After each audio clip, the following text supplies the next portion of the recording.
Very good morning, students. Welcome to IIT NEET Foundation or Focus C program by Krishnaveni Talent Schools and the Mastermind Schools.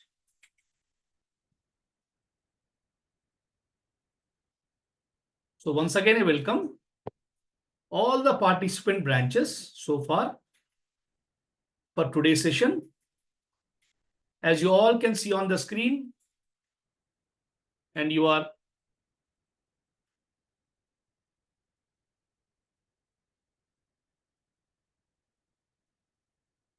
well aware.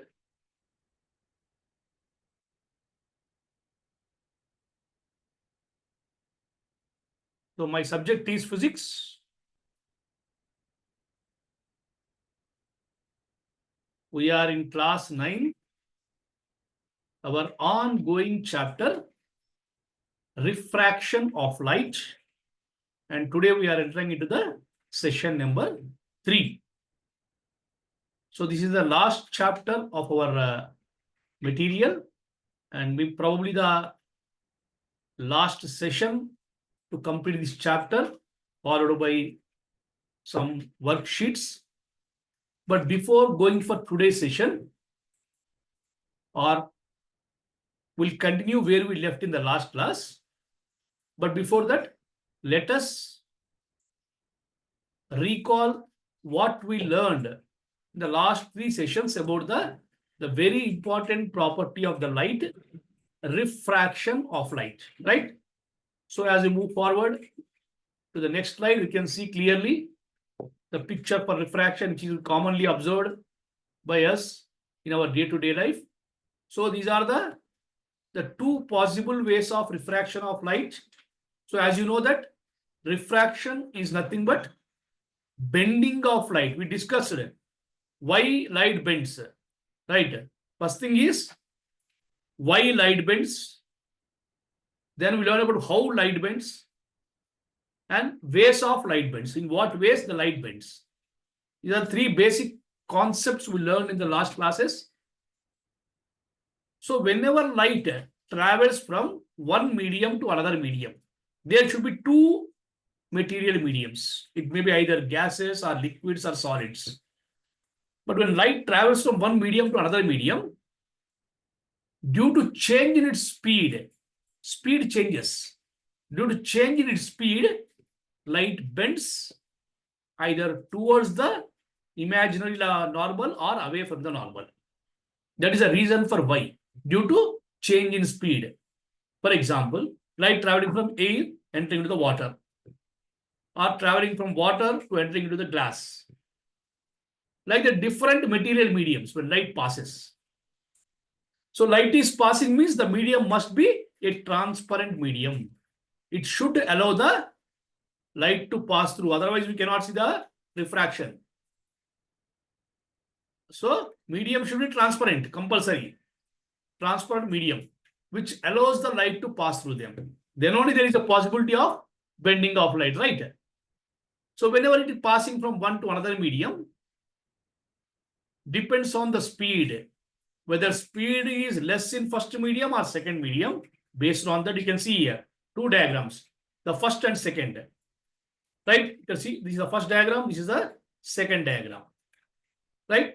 So what you can see is, so here the light is bending towards the normal, it is bending away from the normal.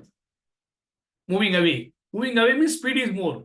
When the speed is more in the second medium than first medium, light will move away from the normal. When speed is less in the second medium than first medium, light bends towards the normal. Suppose when incident light is passing along with the normal, there won't be any refraction. The light will go straight into the second medium. These are the 3 possible cases, 3 ways of observing the refraction of light in laboratory. A same process you can observe even in our day-to-day life also. It plays very important role, the refraction. So many examples you can see in the refraction process. Okay, how the refraction takes place and all. Then we also learn about what is the refractive index. Is one of the important property. The speed of light in the one medium to another medium, right? Medium 1 and medium 2. The ratios of their speed is called refractive index, denoted by a mu. So different mediums, the different pair of mediums, you can say, will have different refractive index. See here, you can see the table, the refractive index of air, ice, water, kerosene, right? Fused quartz, turpentine, benzene, crown glass, Canadian balsam, rock salt, alcohol, carbon disulfide, dense flint glass, ruby, sapphire, diamond. So among all, diamond is having highest refractive index, right? So after knowing about this particular property, note you can see kerosene floats on water, but it is optically denser from the water. So laws of reflection. After studying about all these things, when the light refracts, it follows some laws. Like reflection we have seen. Refraction also will have some laws. Same. All the incident ray, reflected ray, and normal will lie on the same plane. Common law. The sine angle of incident, the ratio of sine angle of incident to the sine angle of reflection is constant. That is also called as refractive index of the glass. With what angle the light ray is incidenting, with at angle light ray is refracting. I already told there are two possibilities. One, the light ray may move away from normal. The second one, light ray may move towards the normal. So when it is move away from normal, refraction angle of incident is less than angle of refraction. But when light bends towards normal, angle of incident is more than angle of refraction. Right? So like that you can see what happens when the light passes from a glass slab. So whenever you consider the glass slab, so light refracts twice, multiple reflection takes place, not one side. Suppose this is a glass slab. We are incidenting. So this is normal. We are drawn. We are incidenting light ray. It entering from air to glass, right? Air to glass. So more speed may be less. So light bends towards this side. See, observe, try to observe the direction. After that, glass again coming back to air. So it moves like this. So there is two types of reflection takes place at the two different surface of the glass slab. Like that you can go for diamond also, multiple reflection. Why diamond is shining? So because of the multiple refraction. So many phases are there for the diamond after polishing. So when you allow the light to pass through it, there is a multiple refraction takes place, which makes the glittering of diamond, shining of diamond, or brilliance of diamond because of the refraction of light. See, simple way. Like that, there are so many objects you can take and you can test how the refraction takes place when the light passes from one medium to another medium. One medium to another medium. So before going for the further explanation, so let me show you one video on this same, how the refraction takes place in the different ways, right? There are so many principles are there based on this, but before that, let us see the videos, right? Just keep watching that.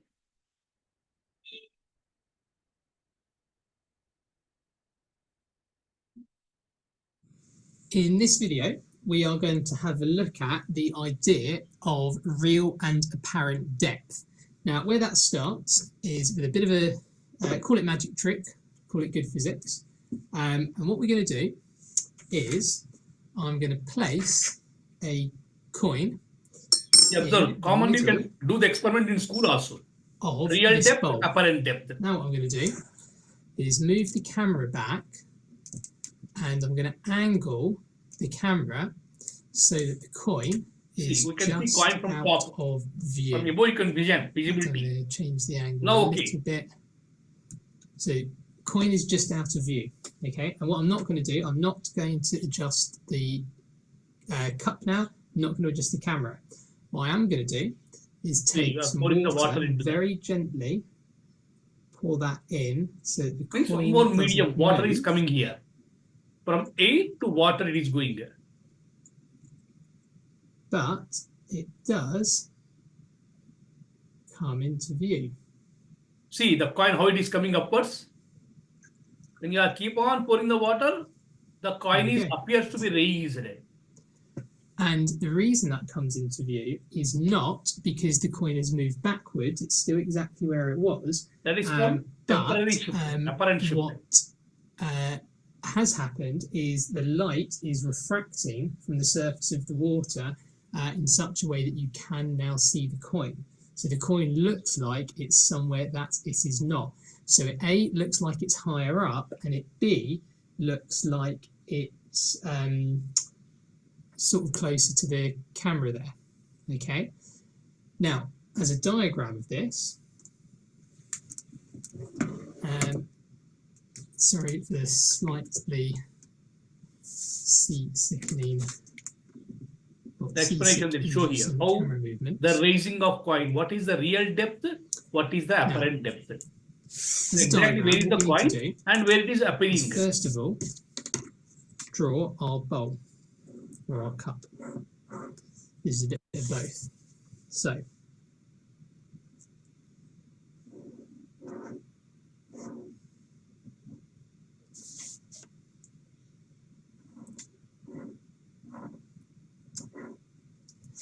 there is our cup. Now, I'm going to put the coin, which I'm going to do in a different diagrammatical representation.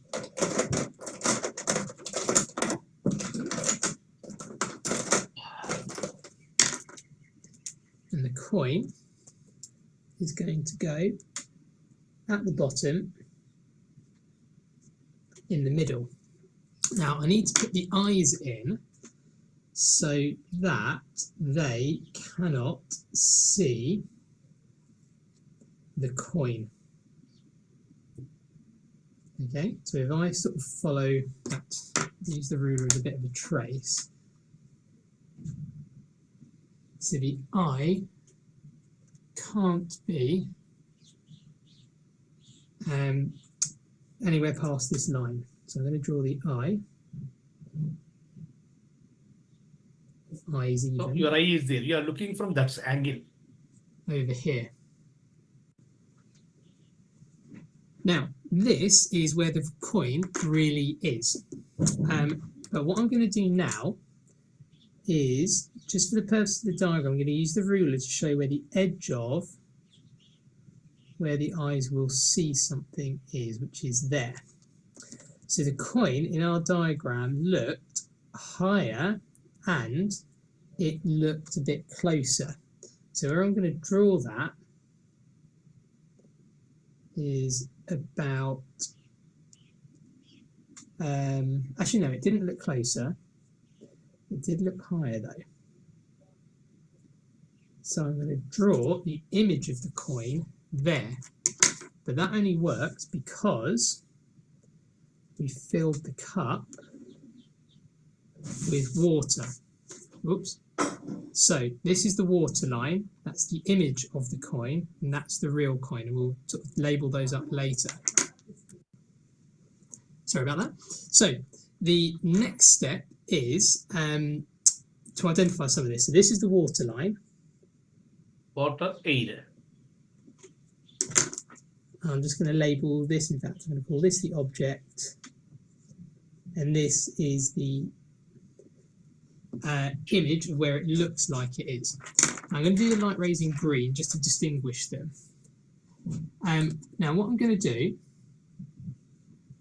I am going to draw from this corner here to show a real light ray that is going into the eye and a virtual light ray to show where it looks like that light ray is coming from. Remember, virtual light rays don't really exist, it's just the eye knows that this light ray here is coming into the eye. The eye doesn't know that the ray has changed direction, so the eye traces the ray back and thinks it's come from this way. And see, the other eye has a ray, comes into it that way, but then the virtual ray where the eye thinks the ray has come from is there. So the two eyes receive a light ray each, they trace it back and focus the image, and it looks like the image has come from here. Right. That is So how your it eyes, is, for all intents and how it is purposes, looking your like. eyes, your brain. So one more, I'll show you one more video which clearly explains you about the real depth and apparent depth. say. It's a common experience that a water tank appears more shallow than it actually is. Also, a coin kept inside the tank appears closer than it actually is. Instead of diagrammatically. It is due to the refraction of light that the apparent depth of the water tank or any object inside it is less than the real depth. Let's say an object O is lying at the bottom of a tank containing water. A ray of light AO incident normally is refracted from O along the same path. For this ray, angle of incidence is 0, and therefore angle of refraction is 0. Let's take another ray OB that on refraction into air appears to be coming from O dash. Therefore, a virtual image O is formed at O dash. Hence, the depth of the tank seems to be AO dash instead of AO. From Snell's law, we have W mu A is equal to sine I divided by sine R. That is equal to sine angle AOB by sine angle AO dash B. That is equal to AB by BO divided by AB by BO dash. That is equal to BO dash by BO. Since the aperture of the eye is very small, the two rays from A and B will enter the eye only if B is very close to the point A. Hence, BO dash is approximately equal to AO dash. AO dash is the apparent depth. BO is approximately equal to AO. AO is the real depth. W mu A is equal to 1 by A mu W. Therefore, the refractive index W mu A is equal to BO divided by BO dash. That is, refractive index is the ratio of the real depth to the apparent depth. This explains why a water tank looks shallower. Right. Clear, na? How simple way they explained what is the real and what is the apparent depth. So just commonly you can see when you are dropping any object into the water,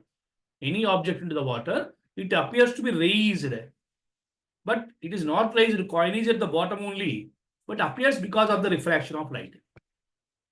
So it purely depends on whether the light is passing from air to water or water to air. Different way you can see. In first case, the real depth is less than the apparent, more than apparent depth. Whenever light passes from rarer to denser medium. Same case when it passes from denser to rarer, it appears to be different. So that you can see in these pictures clearly. Right. They only called as they comes under the principles of reversibility of the path of light. Okay. So even the rainbow formation is also the reason for the refraction, is one of the application of rainbow formation, which is called dispersion of light. The dispersion also because of the whenever light ray, sunlight passes through the water drop or ordinary light passes through the prism, because of multiple refraction, we can see the rainbow Vibziar colors, right? That we can show seen here. So if the running race is organized in the water among the colors of the rainbow, which color would be the winner? Some question. Explain. The explanation is given here. Running race in water. The winner is. So like that, you can see that so many applications are there where you can find the refraction process, refraction of light. Right. Many are there, many cases. So refractive index of real depth, apparent depth, what we have just seen in the video. And there is mathematical derivation also given here. How to derive the formula for the real depth by apparent depth. Okay, that is also called as refractive index. Not only sin I by sin R, not only velocity of the medium by velocity of water, it is also given by in terms of real depth by apparent depth. The ratio of real depth by apparent depth is called refractive index in terms of the real depth and apparent depth. Clearly you can see here, and derivation also given here.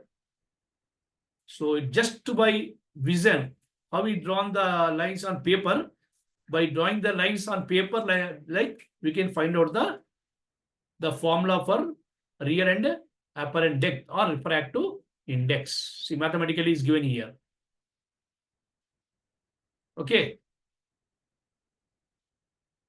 Real depth by apparent depth. Mu is equal to, mu is nothing but refractive index. So refractive index of glass is 3/2. So a glass slab appears to be only 2/3 of its real thickness when viewed vertically from the above. So the refractive index of water is 4/3. Therefore, the depth of the pond appears to be 3/4 of its real depth, then seen vertically above. So it depends on in which angle you are seeing, whether you are seeing straight like along the normal or you are seeing some angle of incident. Based on that, you can find the value of refractive index of one medium to another medium. Right? So you can see one more word called shift also. How much part there is a change in coin. Coin is at bottom, but it is appears to be at some height. So the difference is called shift. How much it is shifted. The shift may be either lateral or it may be different way. Right? So the more effects, some more effects of refraction of light when it is traveled from denser medium to rarer medium. When you are traveling from denser to rarer, what kind of observations we can make? There are 4 or 5 cases are given. See here. Number 1, you can see the print appears to be raised. Suppose you write one letter A or P, you write physics, and see from the top. Raised up when glass block is placed on that. You place one scale, write one letter, place one scale or glass, any glass on that and see. It appears that the letter is raised. So that is because of refraction only. Next, second case given. A piece of paper when stuck at the bottom of the glass slab appears to be raised when seen through glass. Then a water tank or water pond appears less deeper than its actual depth because of this only. The legs of person standing in swimming pool appear shorter than they are.